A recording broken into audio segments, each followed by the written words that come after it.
Hi everyone. Today I'm making a solo interview, solo video actually. Just myself talking a bit about my journey in Stony Brook. And I want to take a particular part of the journey and talk about the 12 grade system at SUNY. Now, and when you come into the US, you are first of all in a G1 status. So what does a G1 status mean? I'll talk about it later, but just for a basic thing, G1 status is basically a status in which you are once you just come here, and it's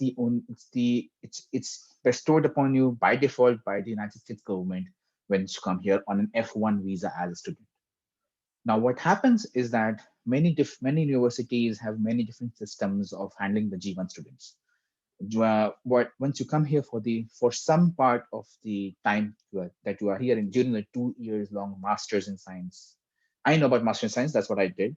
So in masters of science you stay in particularly two different statuses, that is G1 status and the G2 status.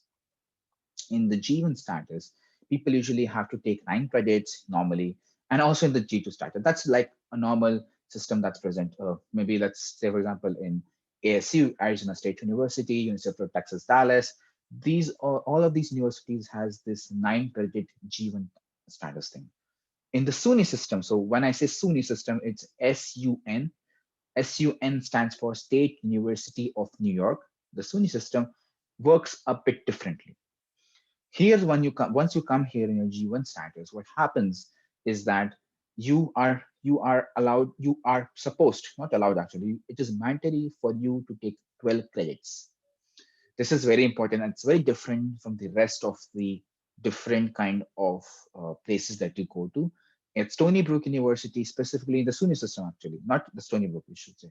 In the SUNY system, that is there that encompasses Stony Brook University, SUNY Buffalo, and all these other students. You can just Google those, all these universities under SUNY. Once you come to SUNY, uh, the first G1 status, you have to take 12 credits for 2 semesters. So if let's say you come for fall, when you come in fall, the fall semester starts from August, ends in December mid. Okay. So for that first semester, you will have to take 12 credits. 12 credits meaning 4 courses of 3 credits each. Okay. So for the fall semester to came and the next spring semester, you take 12 credits each semester. Okay. The very important thing here to know is that managing 12 credits is hard.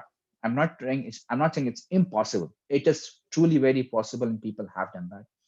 But in look doing that 12 credits, in addition to that, working to search for an internship, preparing for an internship is really, really hard. And you should be mindful of the courses that you take. Now, once you come here, there are many different things that people do. They take easier courses, they take lesser amount of course. Of course, you can't take lesser amount of courses. You have to, as an international student, take 4 courses or 12 credits. What you can do though is that you can take a TA. Now, at Stony Brook University, that's what I know of. You are not paid, again, you are not paid as a TA. There might be different things for different universities.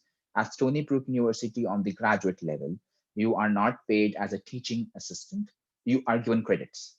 Okay. So, for example, I work as a teaching assistant for a class. What happens is that those 3 credits count towards my graduation. They would not count as a course, they would count towards my graduation. For what are the credits that you need to take or other stuff like that, I will put all of those in. Just tell me if you want to see all of those. I will put those again in the link so I can talk about it in the upcoming videos that I make. But yeah, for now, I want to focus on the 12 credit system because that's really important. Now, in those 12 credits, you can take any type of courses that are offered by Stony Brook graduate student. I'm a master's student in the communications department. So what I know of is that there are a couple of courses that are offered. Some of them are hard. When I say hard, they have much more mathematical component into it. The text is harder. There are much more exam and tests which are harder in terms of that. Again, these are all dependent on the time you are here. It also is dependent on the professor that is teaching you. It is also dependent on what are the technical skills you have once you're coming here. All of these skills are dependent on the person and what's happening here at Stony Brook. But for now, you have to know that This is a 12 credit system that's present at Sunny system and specifically at Stony Brook that we take.